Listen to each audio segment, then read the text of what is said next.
ఈ వీడియోలో ఆయానికి ఉన్నటువంటి ప్రయోజనం ఏంటి, ఆయానికి ఉన్నటువంటి లాభం ఏంటి, ఆయానికి ఉన్నటువంటి లక్షణం ఏంటి అనేది తెలుసుకునే ప్రయత్నం చేద్దాము. సో ఆయానికి సంబంధించిన క్యాలిక్యులేషన్ అనేది కూడా గత వీడియోలో మనం చూసాము, క్యాలిక్యులేషన్ వేసి కూడా చూసాము.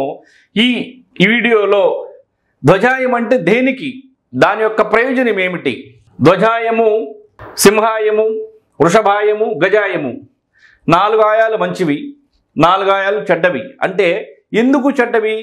ఆ ఆయాలు రావటం వలన ఒకవేళ మీకు శాఖాయం వచ్చిందనుకోండి, శాఖాయం రావటం అంటే ఏంటి, దాని యొక్క కొలత గనక మీరు నిర్మించినటువంటి గృహానికి గనక ఉంటే, ఆయం రావటం అంటే ఆయం రావటం కాదండి, మీరు నిర్మించినటువంటి గృహానికి సంబంధించి గనక శాఖాయానికి సంబంధించినటువంటి కొలత గనక వస్తే తద్వారా మీకు దేహపీడ వస్తుంది.